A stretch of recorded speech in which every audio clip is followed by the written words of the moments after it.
have my big thesis is that America's on the verge of a civil war. So I think if we can't improve average quality of life, we're on the verge of a civil war. And I think we're still past the threshold. I don't think we can stop it. But the way you increase quality of life is you increase the valuation of labor. So you do that. I would expel immigrants. I would establish tariffs. I would deregulate the economy. I would I think we need to make some legal protections around AI. I don't know where the good line is, though. So I would do everything possible so that the value of each individual American worker is as much as possible. Why do you think there's going to be a civil war? Show me the theory on that. So, over what? Right and left. This is something I've been on a dozen podcasts to talk about, so I'm just going through my pre-programmed response.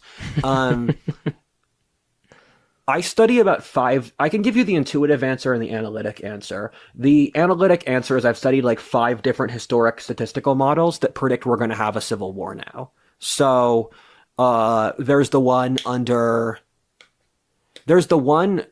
David Hackett Fisher, Peter Turchin, Goldstein.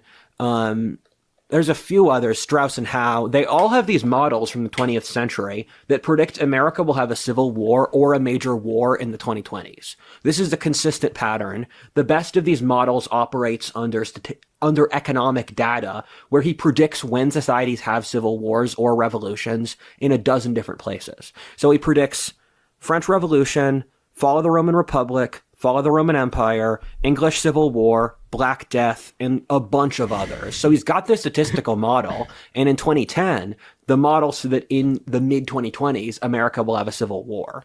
And so he wrote that 15 years ago, and it's aged super well. And the intuitive answer is I don't know how this is going to end, except in violence, where look at the news every single day. Do people look like they're going to back down, or does they look like they're going to ramp up and keep going till they slam into a brick wall? Like on their varying viewpoints on a lot of different issues, social, economic, you name it. Yeah. Right? So look at the Tesla. I mean, I've followed. One of the great parts of my job is I made a bet with Tim Pool, I made a bet with Andrew Heaton, which I since lost, that there would be 1,000 politically motivated deaths by April. And because of that bet, whenever I open my social media, someone tags my name whenever there's a politically motivated murder. So every day I check my phone, new politically motivated murder on the list. It's a great incentive to use social media less. Not everybody can say that, Rudyard. That's very unique.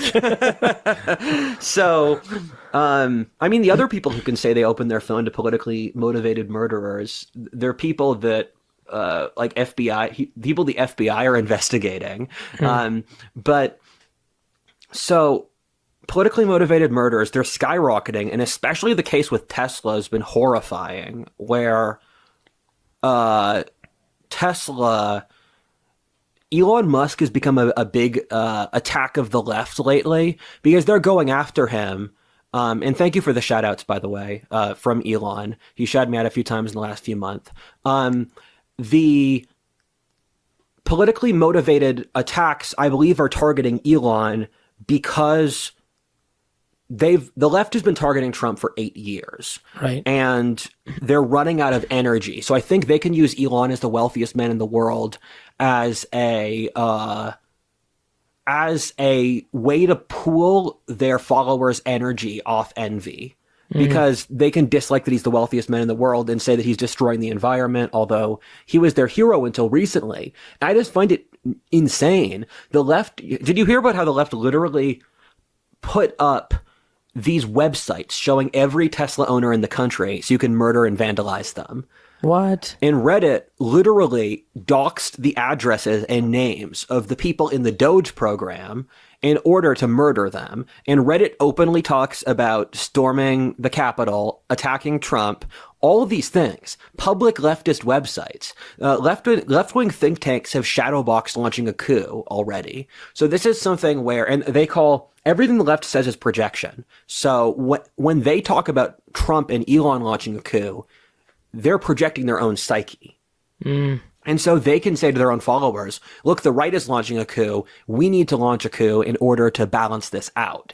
And so the point I'm trying to say here is that with the Tesla murders, it shows the left's completely deranged and they want blood, because I don't even think Tesla owners are mostly conservative. Tesla's not conservative coded. It's environmentalist coded, which is a lot of leftists. And they're using this as an excuse for blood. And I think things are too heated now that there's not an off-ramp anymore. What do you think? So it leads, all these things leads to civil war. Let's just assume for today's argument that happens. What does it look like? Obviously, it's a projection, but what do you think that actually looks like? Is that small town America? Let's just use like small town America, or sitting in this city, whatever. What does that physically look like? The right would win. Because the right has an advantage in military support, gun owners, draft age young men. The right has a single geographic coherent territory where the left can only really hold the coasts. The right has all the food, all the oil, all the resources. So I think the right would win. I think the only reason the left would start a war like that is delusion, which of course is outside their character traits. And with the right would win. The right doesn't have a coherent ideology or a coherent elite structure, where if the right won, it would kind of be a mess trying to figure out how to govern without the left. What is that structure though? Like, I'm curious in your opinion. Is it, is it two different governments forming? And we're talking about some military support on both sides. Yes. Is it, random bad example, but you have Navy SEALs and Marines on, some go this way, some go that way. It's brother against brother, father against son, that kind of stuff. It's not a bad example. It's reasonable as history goes. So my top scenario, and I have a series of things that could start this war. I thought it was the election because the right and the left had disputed the last two elections already. So, I assume they dispute this one, but apparently Trump won so much the left couldn't get away with it. Then besides the election, it's a budget issue. And our budget is unsalvageable. It will never be paid. It's just our budget. Our budget deficit is enormous, and we have no interest in fixing it. So the budget issue is going to keep being a problem until it blows up by itself. So my best scenario for what would start a war, and this is a precedent from previous crises like this, such as the English Civil War, the French Wars of Religion, the French Revolution, is that in each of these conflicts, a budget issue between two political factions spirals into a civil war because neither side is willing to make concessions for a stable budget, where it's like a failed marriage. If you're in a failed marriage and then your wife's mom is dying and needs an expensive medical treatment that will eat into your savings, the husband might just be like, screw it, I never liked her anyway, divorce. That's kind of what happens in conflicts like this, where there's a huge budget issue. Then two factions, they can't agree on how to cut up the budget. And so that's what spawns a war. And let's say there's the American People's Government based out of New York or DC. There's the American Patriots government based out of Austin, Texas.